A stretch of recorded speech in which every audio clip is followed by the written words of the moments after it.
lightning it is fired. It's all not quite fire and brimstone, a little bit more heavenly than that one, but it is game one of this group between both of these teams to see what their priority picks are. Expecting Tristana, expecting Skarner, expecting a couple of these picks coming through. Skarner yet to be banned. Wouldn't surprise me if that's just the first pick for TT. Well, be that. To see whether the hit comes on through, and Hoya will be likely the one piloting that. It does feel like it's been top lane that Skarner has been defaulting to in pro play. Not really seen the Scorpion in the jungle as it stands so far for all the design choices where normally supposed to put that champion there, and there is the hover on the big Scorpion from Ixtal nowadays. Locked in first pick. That is a very easy first pick. Now, the thing is, Shala, who is a duelist player, wouldn't surprise me if they lock in a Twisted Fate, really strong versus that champion. When you lock in the Varus, it's much harder to go play towards anti-tank from AD carry. You need it from somewhere else. Milky Way locks in the Nidalee. Nidalee has also been a really powerful pick in the LPL so far. It's very good against the AP farming jungler, so if Yukal wanted to go towards something like the Jace, while Beitran went towards something like a Sejuani or a Maokai, which has been pretty powerful with that combination, or even those AP farming junglers, it feels like Beitran is just in a very bad spot here in terms of his champion pool. You go for the Viego because it's like, okay, I can escape the Nidalee and I can skirmish against them, but this unlocks Yukal to go towards an AP assassin to set up that Viego. This LeBlanc has also been very, very powerful. In a lot of ways, Yukal, I view him very similarly to Scout, and Scout ruined a game on this just the other day. Yeah, we see exactly how dangerous that combo can be. Your ability to hunt people down with a LeBlanc Viego is pretty high.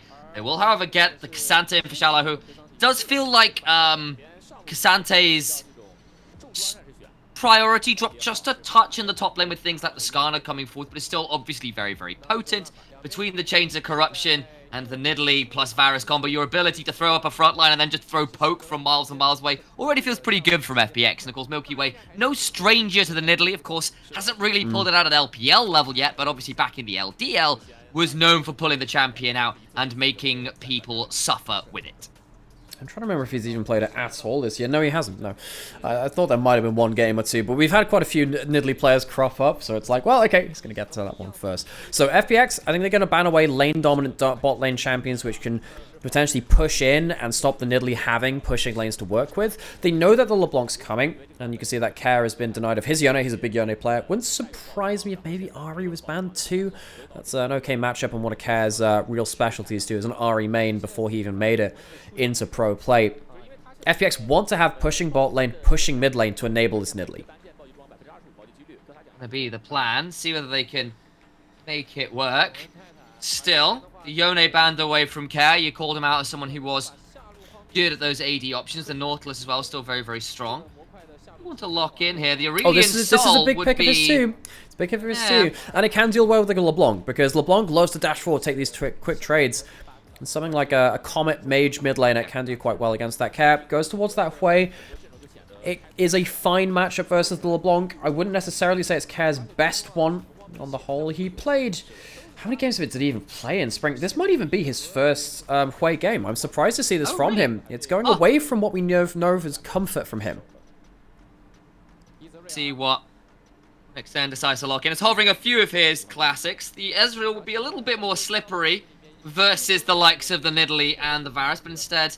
And they will lock that one, and looking at something like a Leona alongside it, again, pretty good at throwing out that range CC while not having to force the engage super hard. This is so fascinating to me, because Ezreal has fallen off in solo queue hard. We've seen Dragdar bemoaning the state of that pick, very reasonably so, and saying that actually the Chinese, challenger Ezreal that has played this for years and years has also started playing other picks because... it's just found it really hard to make it work. But also we saw Light play it from Weibo just the other day. Went towards the Bloodthirst, the third item for the extra overshield, and kind of just played for the 2-3 item spike. And that worked out really well for him. He had a fantastic Ezreal game. So maybe LPL pro players have found a way to make it work on the pro stage. Ezreal Leona, very good at just leaving Ezreal alone and allowing Leona to roam. But then, of course, the Varus Braum, very good at that too. And Leona sucks into Braum in laning phase. I feel like the Ezreal's not going to have the greatest time here either. Like, you're trying to be landing Qs through a Braum and a K'Sante, not going to be super easy. The Nidalee ability to, you know, Primal Surge whoever you hit in the first place. I feel that if At the likes of this LeBlanc, this Viego, you know, if you don't get snowballing, your damage profile might end up a little bit limited. You might be a little shy on the burst if you don't get the kills you need. Yeah, so that means early game becomes quite important, because if you don't feel like you don't have the damage you need, or if you feel like you don't have the damage you need, you have some extra gold in pocket, and it smooths over those problems. It's like that little bribe you give to the game and just say, how does 1,000 gold sound like that to get up in this game? See if they can manage that one all the same. I think that support roams between the Ezreal, Leona and the Varus Braum lane are going to be very important to see who can unlock those supports to roam with their jungler early. Nidalee, Viego, it can be a very dynamic jungle matchup, but it does hinge off of those lanes. Look for that early lane pressure. Look to see how quickly and effectively they can link up with these junglers. Eyes on that for sure. The mid jungle, so important. Got that LeBlanc, that Viego. Milky Way bringing out the Nidalee as well. These junglers get snowballing, one of these mid laners gets ahead of the curve, it all gets so very difficult to manage. If we go, the Gyos ringing out across the audience as well. Huge yell there for FPX, who have really rejuvenated the fan base with the success of some of their rookie players and the likes of Milky Way coming on forwards and exciting the audience across spring. Yeah. I don't keep too close an eye on chat while we're doing this, but there's actually quite an important question in here as well, because someone asked, are we still in lane swap meta? Now, in the early days of the LPL, we actually have been. And in this game, I think this is why we're kind of addressing this right now, is because there is a chance that we actually see potentially a lane swap coming through to avoid maybe the Leona into that Braum. Potentially could be quite valuable, and it gives you a way into the enemy jungle as well, and maybe deny something from that Nidalee. But we're not seeing that right now. We're seeing a level 1 just poke of a head into the enemy jungle from Life. And that'll be it for now. No lane swap, but the question was very rightfully asked, and we have seen it a bit in the LPL so far.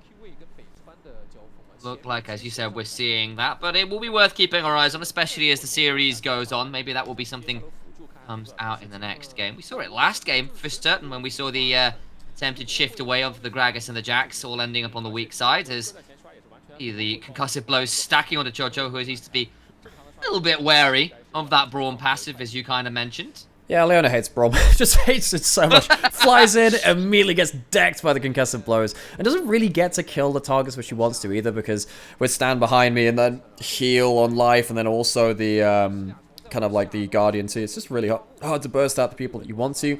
Ezreal, though, very strong at level 1, can still do a good amount of damage. See that Doctam? Doesn't get control of the wave, but has just been proccing that first strike off cooldown. One of the big changes to AD carries, in case people have missed this one in terms of runes. See the first strike on the Varus. We didn't see that a lot in Poke Varus before, but what it does now is it does less damage, but it gives you a lot of gold. For every proc of it early into the game, you only used to get about 5 gold or so from that one. Now it gives you 15 base, and I think they're even nerfing that in the next patch coming up. But for now, it means that you get to your early items much quicker on the Varus. Huge moment, and we have seen a little bit more of that on some of those poke options. I know Munch was calling out, wondering whether we'll be seeing a lot of it on the likes of Jason. Actually, I think we ended up with was it a Comet and an Electrocute, or a Comet and a Hail of Blades, and no first strikes at all when it was brought up, despite the wisdom of the point.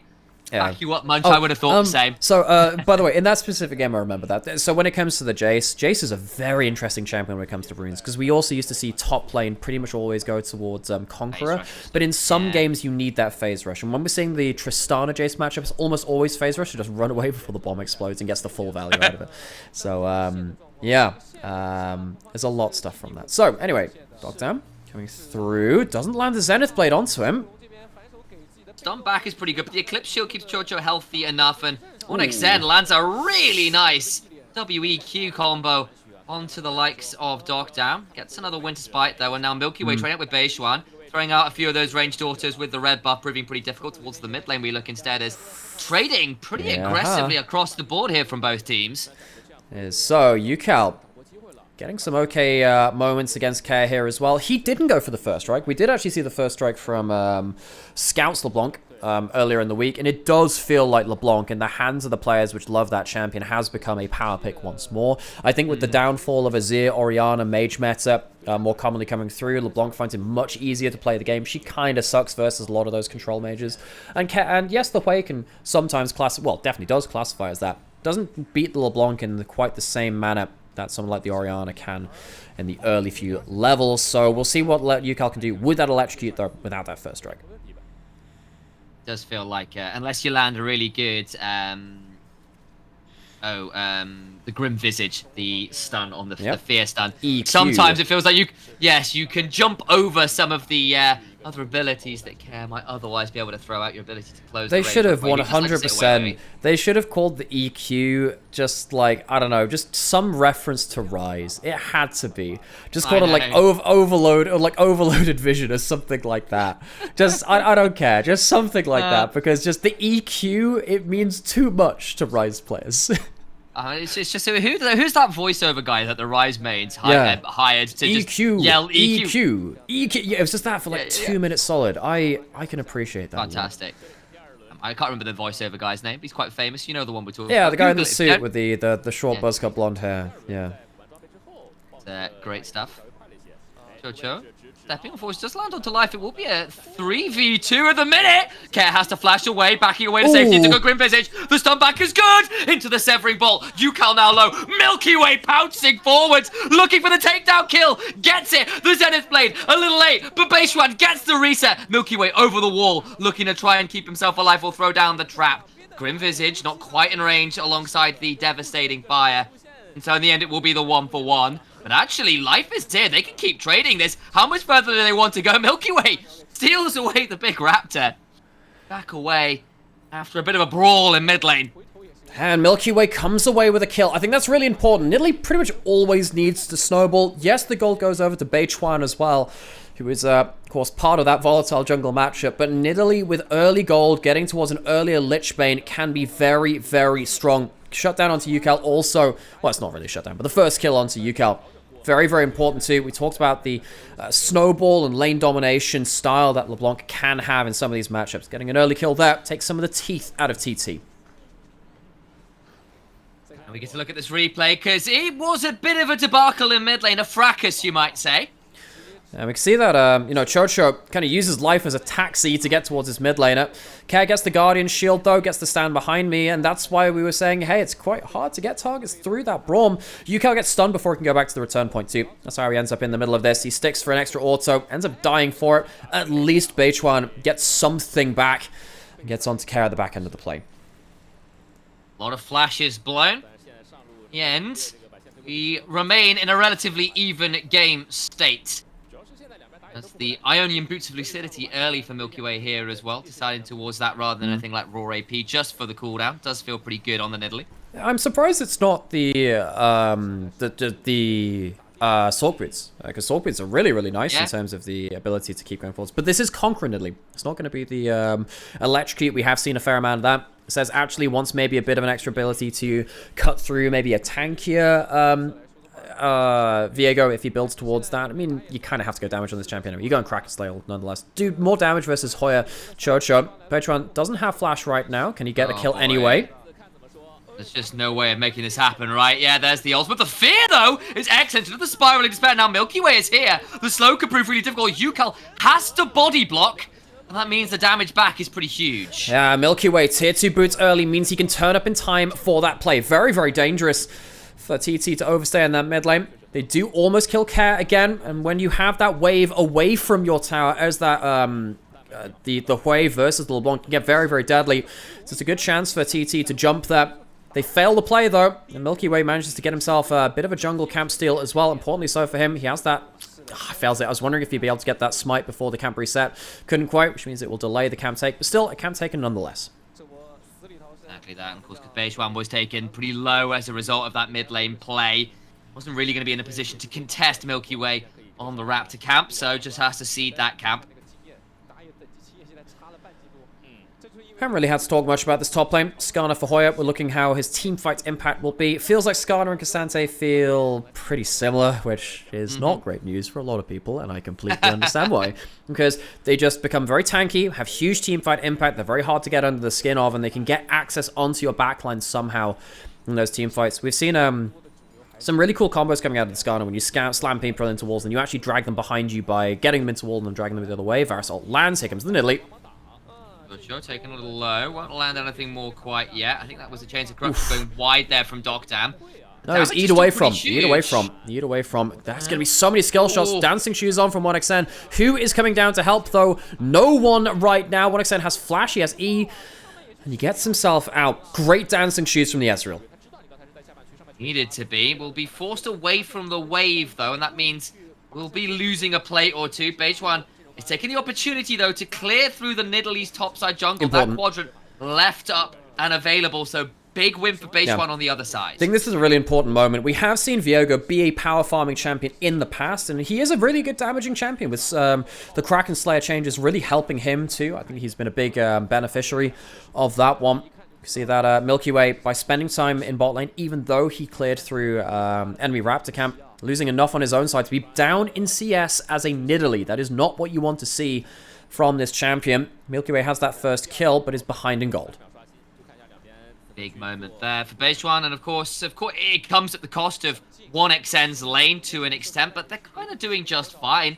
It's only the single plate and about half a wave that's lost, but now... Bejuan in shot. There you go. Yeah, got caught a little bit in the shot. We'll be able to get towards the turret, I think. Another spear goes wide, so just gets the reset off. So, Bejuan, happy to get out of that one alive. Gonna go back, actually, first item, Blade of the Ruin King. Wants a bit more tank killing potential rather than the immediate burst or something like that Kraken Slayer. Have to say, I feel like Blade of the Ruin King not in a great place right now, unless you're in specific scenarios, which I don't think is one of them. But it's gonna come out of base. He's not here for the grubs. This will be the first set going over to FPX most likely. They can maybe delay, fight for the last one, potentially. They could lose getting a couple here, but that's a big attack. Huge damage onto Jojo, who is dead to rights. The spiraling despair ensures a kill for Milky Way. I don't know what's happening with Jojo there. Completely whiffs the solar flare, and it's not even in the right timing for Yukal and Bejuan to be there at the fight. Feels like a big mistiming and misexecution from Jojo. And that means that it's 3 grubs over to FPX. It's a kill as well. A second kill over to Milky Way, which evens up the jungle matchup, which we said was already a bit of a problem point for FPX, given the nature of Nidalee as a snowball champion. Needs that golden pocket. It's an important moment for them. Yeah, and of course it stops getting towards that might break point for Thundertalk, who'd gotten the first grouping of the grubs, so kind of all goes a bit wrong. You can see what Jojo's thinking about. It's like, we've already got the first 3 grubs. Let's see if we can fight for at least one, and it doesn't work very well. Yeah, something like that. Okay, going down towards wave clear towards the bot side now. We're getting different lane assignments. We saw Docdam kind of walk different places around the map. He's going to go finally return back towards top side as well, bot side rather, after claiming a couple of waves across the map and keeping his goal advantage in check. Bejuan going to take the second dragon of the game, so FPX won't be able to double stack dragons early. We've had some big talks in today's games about the bonuses of getting double dragons early. It gives you the ability to just leave a dragon or two if you find better options later into the game. Being split apart this game, not going to be quite that easy for either team. Very best to continue on. It's been a relatively even game so far, it has to be said. And dragon apiece, 3 grubs apiece, the gold, a couple hundred different means. Really, it'll be the mid game where we start to see this game split apart, you'd imagine.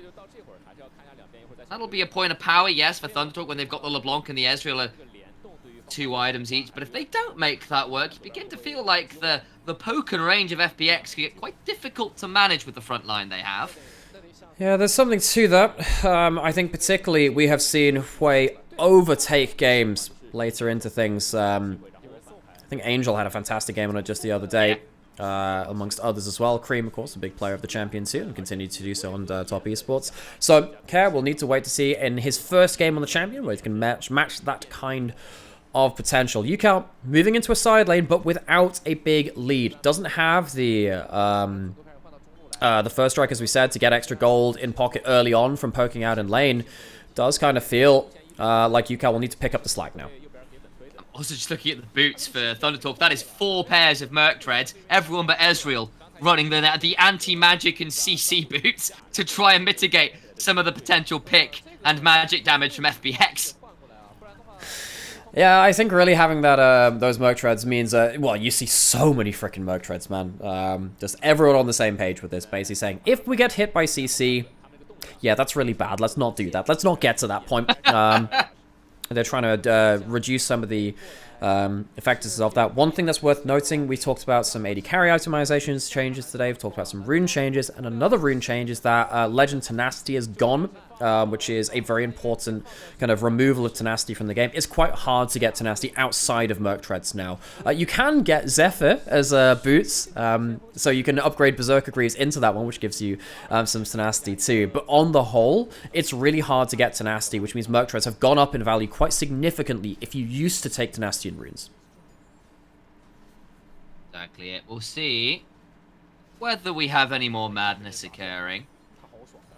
Look at the farm advantage in jungle, man. Yeah. Look how much out of control this has gotten. Feels like Beitron has taken this Viego. We've seen Viego picked into Nidalee quite a lot, which I think, effectively, if you expect the enemy jungler to be picking a tank or an AP farming jungler, Nidalee wins those matchups super hard. And on the whole, Nidalee has also done well into the Viego too, but Viego can farm fast and can survive the Nidalee at important points in the game, using that W and the E to get out of dangerous situations at the very early levels, then the ult later on. Now Beitron is out-farmed and is getting towards the point where he's going to be a huge teamfight impact, and it feels like the Nidalee is harder to play at this point in the game.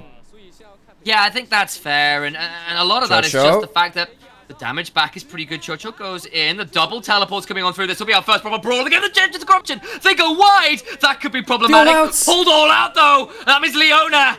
Nowhere to go. No sunlight to be found. It'll be the cold, long night of death for the Leona for the second time this game. Leona sucks into Braum. How do you get into team fights when that concussive blow stuns you up so easily? Life picking out the Braum. Very important for him. Really does feel like that Braum has broken open what TT wants to do with that Leona. They're going to use the Herald to go in towards that mid turret, break open that turret. They get themselves a kill. They get themselves a mid turret. They are very happy with that last phase of play. Nicely done. Another third kill for Milky Way, who has kind of traded his own farm for making plays happen. Yes, Beitron has taken all the opportunities to go steal camps while that's been happening, but another turret, it's another kill. And FPX continue to be the ones making the plays as it stands. Well, TT make the play at the start of this, so I disagree in terms of the making the play. Winning the play, I do agree, because this is the problem when the Leona chooses to make plays. Yeah, the Varus ult misses, that's a bit of an awkward moment, but the problem is Leona just sucks into this comp. You get into the meat grinder, and we find out how sausages are made, I guess. By being dragged through a wall by Cassante? Yeah. It's a very interesting manufacturing process. The fact that he managed to get so much onto market shelves, incredible to me, honestly. If you've ever wondered where your Frankfurters come from, look no further than Cassante in the top lane. Be looking forward to that skin, as Care probably needs to take care. It's away with it for now, pulling away to safety. Dragon in 5 seconds. Way and the rest of FPX looking to try and chase the big Scorpion away. Yeah, we've finally found what Cassante is actually short for Sausage Maker. No, it's not. No, it's not. Why would you? You learn it here, folks. There are like some of those professions which have really odd names, like different names, right? So for instance, a horseshoe maker is a farrier, and there's blacksmiths and stuff like that. What does a sausage maker have a specific, name? Is that a thing? A sausagier, yeah. Look, you can all mull on that and the mysteries of sausages as we go towards the dragon. Here it comes again. Will it just be unengaged into the Braum once more? Getting towards the meat of the matter, such as it is. Varus. Over the wall goes Hoya. Yukal avoids some of the damage, but the turnaround of the Chocho is just so hard. There's no soul flare right now to make things work. Life doing to work. Oh god, the Varus damage secures one. Dragon secured as well as Yukal on the wrong side of the rift. Yes, you're here. LeBlanc, but how slippery can you be as it stands spotted by the Scryer's Bloom? Care and Dockdown looking to get some damage down as Milky Way will find Hoya. There's an Ixtal's impact, flashing away, can still look to impale. The turnaround, though, is pretty huge into the spiraling despair. Into the javelin toss, into the Q3! And a takedown secures the Scorner. Oh, Hoya. Hoya just doesn't get the right angle into that fight and even wastes his ultimate too. Yukal, does he have another W? Just used it. All out, but well buffered by Beitron's ultimate means the Viego at least stays alive. Yeah, and Yukal actually teleported in to the dragon before this point. He's ended up just about making it out alive. Sadly, Hoya could not do the same. TT, Ah, man, they just feel like they're a bit lost now. They're just kind of struggling to deal with the Braum. They didn't want to engage into it, and then the Varus ult hits, and they couldn't deal with that either. We'll see that all in the replay. Just look at this, right? They don't want to jump into the Braum again, but then they don't get the choice. The Varus ult hits, and it spreads onto Chocho. That's the big thing. I think that 1xN did a good job of eing away from the Varus ults, so at least he's not rooted right in front of the enemy team. But Chocho just doesn't have that same degree of error. This Leona pick has been well and truly dealt with. And this is one of the things we were talking about as we see at the end of this play. We were still this live and we talked about that. But Life and Dogdam have a lot of different champions. They played some really big stuff, and it feels like despite their mixed form, this Braum has been one of the better examples of what you can expect out of this duo. I think this Braum from Life, he's played a lot in the LCK as well. Really working out well for him. We have to call it out as well that we were a little nervous about Thundertalk's ability to find damage if they didn't snowball, and they've not really. Again, yes, the Nidalee ended up being put a little bit behind in farm, but hasn't taken Milky Way out of the game, really. On some more important... Hang on, what happens here? We're just burning a flash? Ah, it's an E. Ooh, just the E. Yeah. Okay, flash away. Okay, well, I mean, well played for what I said to make it out of that life. Yeah. The most important thing happening, though, is, look, there might be a fight happening here. Apparently, Italians call sausage makers Salumiere, which, I mean, a butcher That's feels... great. See, the thing is, that a butcher is it's too normal for me. We need something more spicy. We need another fight. Like a spiraling despair. Damage back is huge. Dogdam staying alive for now, but he's in the Baron pit, and that means the Baron could be the extra member. 3 dead already for Thundertalk Gaming as they run over the fight. Cassante gets one, but it's only the Leona, and Baron is there and ready for the Tabor King. 1xM with a triple, and the game flips on its head. Finally, a fight that isn't about the Braum. That's been what TT have wanted all this time. The resets come through, and TT use their power spikes of the early Ezreal, the early LeBlanc, and then the Fed Viego as well to make things work. They get themselves a very early Baron. That is exactly what they wanted. This isn't about the Braum. He can't defend both sides of the fight. Hoya gets into the backline as well. Baytron gets himself a reset, and 1xM brings up the damage. And while all this is happening, Shallow, who wasn't there quite at the start of the fight, I don't think that FPX saw this fight coming. And for a team which we have such high expectations of, giving up such a huge fight in the Baron, this is an unexpected mid-game mistake from FPX. Now that snowball that they required is in. Second item for the Ezreal, second item for the LeBlanc, second item for the Viego, plus the Baron. This can be what they need to finally be able to press the advantage themselves. Another dragon spawning in about a minute. That might be our next flashpoint. But until then, should be Thundertalk with the ability to finally get some pressure on these waves. Feels like TT have a way really into this game now. They're going to go coasting through into those item break points you've just talked about, and they can use it with the Baron buff coming up. Huge item spikes. Baron spawn at Dragon in a minute, but Chocho caught out without a flash. Solar Flare comes through again. Zenith Blade is good, though. Life stays alive thanks to a good Primal Surge. The all-out Chocho is dead. They back away for a moment. That's a fair amount burn to kill the Leona. Hoya with the Ixtal's impact, flashing on forward. Double impale onto Dogdam and Life. They get over the wall, but how much further can they go? Trying to stay alive. They're going to throw down the mirror pool to keep some space alive as Yukal takes a big chunk. Oh, man. And just about alive. And it looks flashy, but Hoya saves Life. He ends up bringing him away from the extra damage from the LeBlanc, and it feels like he just went in to press his buttons without realizing what the rest of his team did. TT, they end up losing one that will stall out their Baron push. They won't get the maximum value out of this one. Feels like FPX at least managed to take some of the edge off of that Baron play. It could have been much worse for them again. If they end up giving a big reset over, things can go very, very badly. Chocho started this again. It really feels like Leona again, really struggling to make things work. Life with the shield keeps himself alive. Chocho can't quite do the same thing. As we watch through the back end of this, though, watch what happens with Yukal and Hoya. Hoya brings Life away, and then as he goes forward for the engage there, the pop forward actually makes things just a little bit more awkward.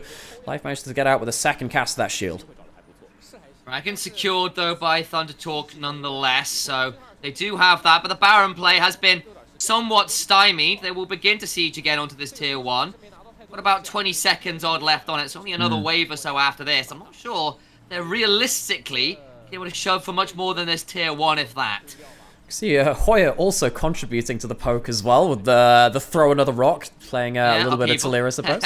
Or throwing people as well. Baron, just ending in 10 seconds, so not the biggest gold gain from TT. It's something, but they really should have expected more. And this is their point of power. If they can't win fights with a Baron, with their power spikes, it's quite concerning for them. I guess on the other side, you can say that, well, some of the power spikes are falling off from FPX. The Nidalee is much harder to play, as we said, but their team composition, we've already talked about the power of the Braum, the power of the long-range carries coming into its own as well. Even just there, you can see the arrows from Doctam putting out a good amount of damage. So FPX, they shouldn't be completely dismayed. They have all the tools to team fight back in. Again, Hoya coming through potentially. Let's see if we can get a wraparound.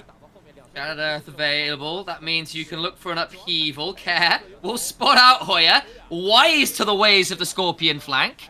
Chains of Corruption lands onto Chocho, but has an Eclipse to keep themselves alive. Milky Way chunked out a little bit by that True Shot barrage, but the tier 1 still somehow stands. That's the big prize here. 1xN once again trying to do that dancing feat. Has himself good iron break points, and he's trying to just hit all of these Qs. He is a one-man army. Never mind 1xN, one-man army. Doing a good job. Has lifesteal as well. Every time he hits those Qs, going to heal back just a little bit more as well. I want to see if he can do that in a more important moment, maybe, to see if he can get some good damage out. As we said, TT, they have been a team that have moved away from just UCal being the carry to actually 1xN being a huge part of their roster too. You can give, much like a player like Deft, of course, who's right at the top of the game, but 1xN is in that similar kind of, if you can give him a champion that can sit in a pocket, that can use the abilities to continually find space and mobility to put out that DPS, the likes of the Aphelios and the Ezreal, feels so good for this player who has such a way with the positioning and those mechanical moments. Can he be a carry in those positions? On the Ezreal at 2.5 items, nearly towards that Bloodthirster you called out, was a likely third item from what we've seen so far in the LPL. Maybe he can be the point of difference this game. Doctam on the poke Varus. He needs to get a couple of those extra cooldowns out to match the value of 1xN now, it feels like. When you're getting towards this is the point of power for Ezreal. Once you get beyond this, it can get a little bit more difficult. You can just go towards something like, oh, Chocho, forget that, he's going. Forwards. Towers down, can start to make some more damage happen, but Chocho's damage back is just ridiculous as the spiraling despair alongside another arrow from Doctam means that Leona dies again. And it's not Chocho's damage back, it's Care that shreds right the way through him. Feels like that way is punishing the Chocho alongside, again, the Braum CC over and over again. And it feels like every time the first member of Thunder Talk to go forward hits a wall of CC. It is so difficult to go forwards and not die. Shallow who can all out someone into the team, but Milky Way's chunked out. Stayed alive though, and the flash away puts UCal now in a dangerous position to burn the flash themselves. Needs to run away. Will begin to distort out, but Ahoya has to flash out from life. There's the severing bolt as well. Doesn't get as much value as they're hoping for, but a lot of flashes burned, but no additional kills one way or another. See, once again, that Milky Way on the Nidalee struggling to be impactful in these later game fights. I wouldn't say it's complete. Yeah, it's getting towards you know what, we'll call it late game now. I think it kind of is. 15 to 25 minutes, that's maybe what we call the mid game nowadays. It used to be a bit different in time spans. Either way, doesn't change the fact Nidalee's hard to play right now, because as we saw, jumps forward and immediately gets chunked back out by a lot of these champions on their item breakpoints. UCal getting towards the point where they will full one-shot half the enemy team, it feels like, as well. It feels like as soon as Death Cap is in, UCal will once again become very, very painfully relevant for the side of Fun Plus Phoenix. And despite walking away from this draft, I felt, in this early game, feeling like FPX had some really good positions to work around, they've been stalled out, particularly with that Baron being lost, and now being down in a lot of gold to a lot of champions, which are starting to really punish them. They need to be very careful, and Fekaz, he's been caught out. There's no way out here. It's a really good angle from Hoya to get over the wall, and Care, they're going to try and hold on to make him die as late as possible with the dragon spawning in 20-odd seconds. They're teleporting in, though. That makes this one a bit more interesting. They get a good ward down. Hoya being attacked to still look to Exile's impact someone into the wall, into the Impale. Drags Care the wrong way. Stun onto base one, does some damage back. Spiraling Despair doesn't get the kill because it gets the resets. And now they can begin to body hop their way to victory. 1xN is in. Can begin to throw out a few more of those Essence Fluxes and Mystic shots. They get both solo lanes, and now with a two-man advantage and Soul Point on the board, it is Thunder Talk in prime position. Hugely valuable. The Mountain Dragons, just as base dragons, really, really useful. You can see that it's going to help these scrappier skirmishes even more. But what is Care doing pushed up like that? It feels like FPX, they lost track of where TT could be moving across the board. And FPX were not ready to respond to it in time. It's a couple of times in a row now where it feels like Shallow, who has been actually doing the right thing for his team, teleporting in, but the execution of the fight has gone awry before he turns up, or the timing's not quite there. I actually think that Shallow, who has been kind of just sat there going like, guys, can we kind of just communicate what we want to do for the next 30 seconds? Because look at this again. He teleports in and he does a good job of buying space for Care, trying to block out the stun from Beichuan as best he can, but there's only so much you can do when Care is so far away from the rest of his team. The rest of the team is running as fast as they can down the river. There's just not quite enough. Care, credit to him, very nearly picks up the rest of that kill, but Beichuan immuning the ult by going into that soul-taking animation, gets out alive. That ability to ruin someone and take their body feels pretty good for Viego. To get themselves away from all the damage, and well, you're in a position where the kills are even, but the dragons are not, and the game from this point increasingly difficult to manage. They have got the gold to not have to worry about the burst. They've got it now. Still, though, if you can get towards that Braum being obnoxious against, the easiest to start off the fight from Thunder Talk. Deathcap now in for UCal. Stopwatch now in for UCal as well in the form of that Seekers. Very important breakpoints for that LeBlanc, who is up 3.6k on Care. Out of nowhere, it feels like. Early game went well for the way, but UCal, after going into side lanes, after doing well in the fight, is now an assassination threat. Have to keep an eye out for him. Bloodthirster also coming in for 1xn, and we said that again. This has been a build which allows him to get extra HP from the Trinity Force. The Overshield, which is now back onto Bloodthirster. Very important for him too. Feels like these carries of TT are in prime position to put this first game to rest. And, you know, this is kind of why I was excited to see what would happen with TT, because it feels like mid and AD carry, they have a bit more of a different role in this split compared to the last one. I wanted to see how UCal and 1xn would adapt towards the newer champions into both of these roles. And FPX on the other side, Milky Way hasn't been able to grab the game by the scruff of its neck. Yeah, I think that's fair, and I think part of it as well, I think what Care was doing in that bot lane was farming for the blighting jewel. That's what they were looking for. They really wanted that pen because they were struggling to cut through some of the resists that have been coming on through, but that ends up punishing them, and they're still a long way off a complete. Well, exactly, and they're still a long way off those completions of a Void Staff or a Crypt Bloom likely for the side of Care, and that's really hurting them right now. They're just not hitting as hard as they were 5 minutes ago. So, FPX, what have they got left? 3 item spike for Care coming in. That's important. Even though he's down a huge amount of gold individually, it doesn't stop the fact that Hui can kill the front line very, very effectively. Seraphs, Crypt Bloom, Liandry's, all very good tank killing items. If you do overextend as Chocho, or Beichuan, or Hoya, you will still die. So, TT, they can't just throw themselves into the fight. They need themselves a good angle. They need themselves good follow-up timings to do with all of that. Spear hits onto Chocho, but that's not really the targets you want to see anymore. UCal going up towards this top side, pushing that in, making sure they get some side lane presence to go towards the Baron. Baron might be where this game is decided, and if it's not that, TT can always look towards the Soul spawning in 1 minute 30 for them. Chocho's been the sacrificial lamb this game, as we've kind of been noting, but does end up in a position where they burn too much to kill the Leona. The rest of Thunder Talk can quite happily take those extended fights without having to worry about some of those scarier ultimates and CC combos that could well be more dangerous onto more valuable targets. So now we look towards the dragon spawning in a minute. Resets coming through from TT. They want to spend all their gold. They want to refresh their wards. And while this is happening, FPX use this time to clear out the vision on top side. But this is something that we see quite a lot in terms of LPL teams, and particularly in the LCK as well. Before the dragon spawns, you can just go towards top side, place your vision there, reset, and force the enemy team to clear wards. And on top side, instead of around the dragon, FPX have no wards on the bot side of the map now because TT have been pushing them towards top side. It means that they will have no advanced information when this fight, which potentially decides the game, comes back. H1 is a camp of 18, and there it is. That is a 3-level advantage in the jungle, of course. At this point, H1's not getting any stronger, but this Viego, so monumentally ahead of the Nidalee in terms of experience, is very difficult to manage at 3.5 items. 1xn doesn't actually get the E-proc onto Dogdown. Would have been a huge poke at the same level. Couldn't quite manage to get that one done. 1xn continually hitting these Qs, has the overshield, can walk up brazenly, as can UCal. Oh, ooh. Chunk onto Milky Way, of course, doesn't get too much more, and the Primal Surge will be available to top that Nidalee up. Of course, he's got the red buff as well, so back to a manageable HP total again, but this would be Soul Point. And a Mountain Soul, when you've got so many tanks, feels really good for the side of Thunder Talk. Dragon started. Okay, how much damage can they get on the intro to this? To what extent is DPSing the Dragon, not the champions? It's gone. That's Soul. Now they can play it out with that additional amount of resist. Dock down to 20% HP. The Heartbreaker comes on through. Big Impale brings down the Cassante. Nowhere for that front line to stand. The Grim Visage steps forward to stop someone briefly. Dock down looking for the chains of Corruption, does land it. But they don't have enough damage at UCal.